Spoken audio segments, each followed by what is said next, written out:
Hello and welcome back to Beyond the Veil Background Information. We're doing a character profile and we're going to be doing one more of the villains from Reciprocity. Then I'm going to be doing uh, Ray and Mabundi's profiles on here, and then when I've done then I'll move into the characters from Duchess of Hell. So just so you know, we're going to be weaning off the Reciprocity ones for a little while. But anyway, as always, because it's a character from one of my stories, you'll get a little quote. You get some idea of the reason behind me creating it, and then I'll give you the profile. So let's get into it. I was glad when I realised Shekhar was dead, but there's always something of his left around to keep it. There's always something of his left around to keep up the creepiness and disarray. My Bundy made a mistake in allowing him to create you. Quote from Responsibility. So this character is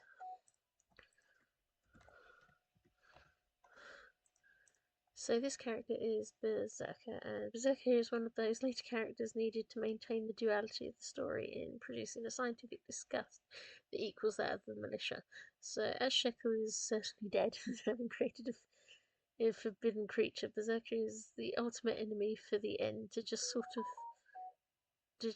of finalize it out. She's also one of those characters that you're not sure about. She's also one of those characters that you're not sure about being the main villain of it, or just like almost the final boss. The only things that they really are a bad guy that has to be defeated, no grey areas on that. So, like, they're just one of those.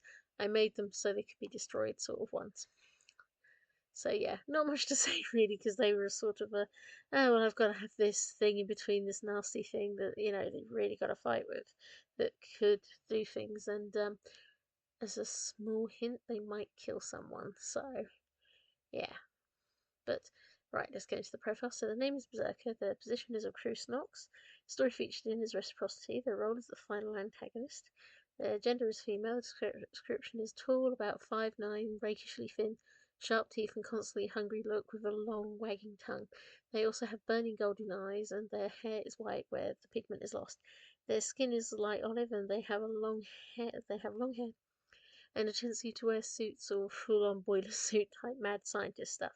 Realm the Veil abilities: heal from eating, can eat anything, can transform into any kind of monstrous creature, and can also see all realms at once, including in the Veil, beyond the Veil, and the Dream Veil and Hell, to help them find themselves. So master themselves, personality hungry for everything to boost, sociopathic, sadistic, has no sense of responsibility or consequence for their actions, narcissistic and delusional with a belief they exist for a grand purpose to kill and devour everything on the islands.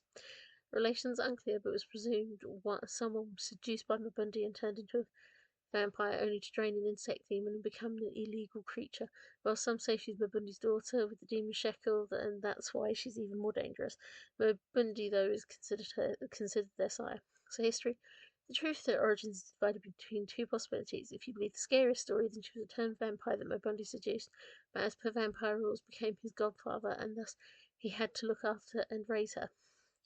In this storyline, she then was in a situation where insect demons were attacking it, and in an act of foolishness dared to bite and drain the blood of the demon, turning her into the hideous Crusnox. The most likely one to most is that Mabundi's reformer demon, Shekel, who fell back into their demonic habits as a demon of pain, produced a child to him despite all the legal issues involved, but because the archipelago is separated from the main veil, it was not hunted down by the veil agents immediately. Either way, Berserker spent her life slaughtering all the traitors and enemies to her sire and torturing anyone that they did not like the look of. She had no issue killing anyone, and it is believed she might have been the one to torture Haniel to death and ate her, and probably did the same to Ariel. Everyone had assumed she was killed in a lab explosion on Chimera Island, but with everyone else coming back, no one could be sure. So final comments: Crusnox tend to be my penultimate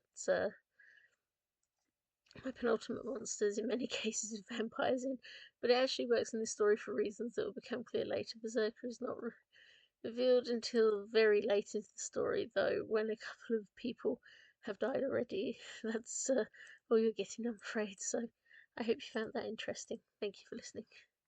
And I should say that Reciprocity at the moment, I'm putting it up on Patreon. Patreon's the most up to date, But on Wattpad,